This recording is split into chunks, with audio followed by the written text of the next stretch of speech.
The regular season is finally over. Look, I don't hate the regular season, although I admit March hoops can be mid. In fact, I love that NBA basketball is on TV for 6 months of the year. The winter is long and rough, and I appreciate being able to watch the best players during that time. But man, it is springtime. It is April. It's almost May. The playoffs are here. Time to fully lock into the best teams. Hence me making this video, but the regular season deserves to be looked back at because there's always something going on with the NBA. Like, speaking of scandals, do you guys remember that we had Chauncey Billups get arrested after game 1 for poker gambling charges? We had Terry Rozier get implicated in some sports gambling stuff. That was like after the first game too.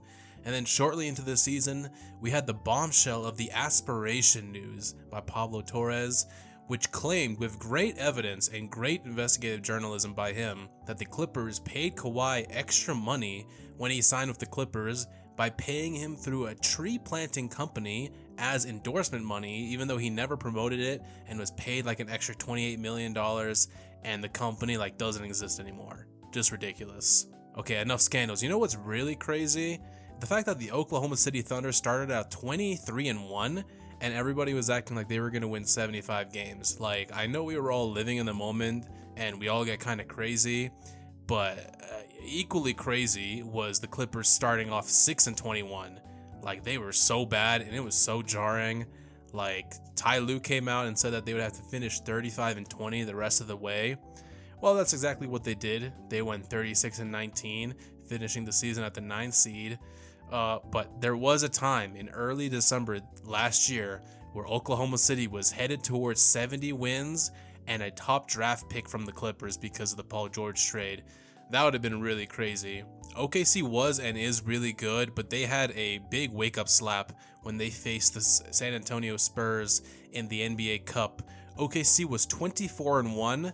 They lost against the Spurs in the NBA Cup. Then they faced the Spurs 2 more times, including on Christmas, and lost both games, including a loss against the Wolves. OKC ended 2025 29-5 with 3 losses against the Spurs. That isn't to say that they aren't a good team. Obviously, they're still the favorites, and I would still pick them to win.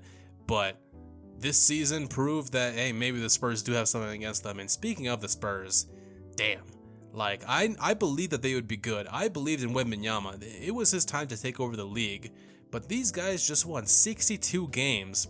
Wemby launched himself into MVP conversations and is almost going to definitely be unanimous Defensive Player of the Year. The real conversation is how many Defensive Player of the Years is he going to win? Probably every single season that he's healthy, let's be honest, because he is an anomaly. OKC won 64 games. In fact, there was actually 3 teams this year that won 60 games. The other one being Detroit Pistons. Bro, I remember when they were on their horrific losing streak 2 years ago, which, by the way, the Raptors broke for them by losing to the Pistons, which was maybe the worst moment of my life. Now, 2 years later, they won 60 games, only the 3rd time in their history, led by Cade Cunningham, who, until he had his collapsed lung, was a lock for first-team All-NBA and also was in MVP conversations.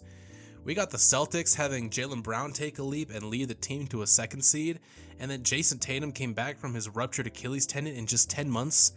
What else? We had major disappointments. Orlando Magic, everybody. Just a mess of a season on both ends of the floor with a coach that most likely is going to be gone, and a star in Paolo Banchero who has maybe the worst PR of his career so far. We had the Cavs underperform in a conference that everybody claimed would be theirs alongside with the Knicks. Obviously, you know, they had 64 wins last year, so underperforming is pretty easy to do. They eventually traded for James Harden. Speaking of trade season, that was pretty fun too. The Wizards got AD and Trae Young. The Hawks were about to be as disappointing as the Magic until CJ McCollum saved their lives. They benched Zachary Richardson, saved their lives, made them the 6th seed. Shout out Jalen Johnson, and shout out actually most improved player of the year, Nickeil Alexander-Walker. What a guy, man. Went from 9 points per game to 20 points per game. The Knicks were panic all year round just to end up being a good team. You know, I expect them to go far in the playoffs. The Hornets, the Nipple, LaMelo, Brandon Miller, The Moose, Musa Diabate. Man, what a turnaround for the Hornets. Yes, they are the 9 seed, but they ended up with a winning record for the first time in God knows how long. Since 2026 started, they are 33-16. They are the biggest surprise with their high 3-point shooting offense, good defense too. What else happened in the East? The Sixers are, they're cool. Maxi's fun. Embiid got hurt again.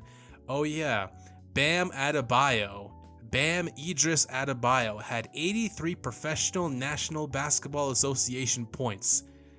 That is still mind-blowing, bro. What a moment. What else? Oh yeah, we had awesome conversations and talks for months about tanking and draft lottery reform. That was definitely my favorite part of the NBA season, draft lottery reform. And don't worry, we're not going to hear the end of this for a while. But seriously, there are a lot of garbage teams that did tank and had a lot of their players not play for moments of the game, either in the game, in fourth quarters, or for several games. Like, this was the first time in history that there was 8 teams with 55 or more losses. Like, these teams were awful, and for a lot of March, and for a lot of February too, to be honest, if you were facing the Kings, the Jazz, the Grizzlies, the Mavericks, the Pelicans, the Wizards, the Pacers, or the Nets, you were guaranteed a win, unless you were one of those teams facing the one of the other teams, in which case you both wanted to lose. Right, what else? Oh yes, my Toronto Raptors. You know what? Good season. 46 wins, coming off a 30-win season, got Brandon Ingram, Scotty Barnes All-Star, Brandon Ingram All-Star, Scotty Barnes All-Defensive First Team, All-NBA player. They deserve their own video, and I will try and get one out before their playoff series. But I will say that I am pleased and I'm excited to be in the playoffs. What other teams did I miss? Oh yes, the Bulls. They fired their GMs finally. The Wolves have been inconsistent as always. Luka went nuclear for 2 months and now he might not be in any awards because he missed a game. So that might suck for the Lakers. No, it definitely sucks for the Lakers. The Rockets were just as inconsistent throughout the year. Their offense depended on them getting offensive rebounds, which means that their offense depended on them missing more than making shots. But they were just inconsistent all year. There was the KD burner files, which were leaked during All-Star Weekend, which made All-Star Weekend even more entertaining than it was. It was actually a pretty decent game. The Suns were a huge surprise. Shout out to them. Nobody expected anything from them, and here they are as a 7 seed. The Nuggets are looking good at the perfect time after a somewhat rocky season. And yes, the worst for last, the Bucks. This wasn't entirely surprising that they were bad, but my God, this season was filled with Bucks and Giannis drama. They were Anthony Edwards orange Gatorading us all trade season. Just, are they going to trade Giannis? They might trade Giannis. What are they going to get for Giannis? Who's going to trade for Giannis? Now we got more BS about playing, not playing, injured, not injured. All I'll say is I can't wait until this trade happens this offseason. But I can't wait for the playoffs even more. As a prediction, I'll say Oklahoma City wins over, I'll say the Knicks get there, because I think it'd be fun if New York gets all the way to the finals for the first time in 26 years and then loses. But yeah, man, it'll be super fun. I will be covering everything. I am incredibly locked into these playoffs.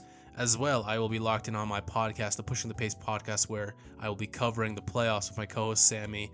Stay locked in over there as we enjoy the best 2 months of the year.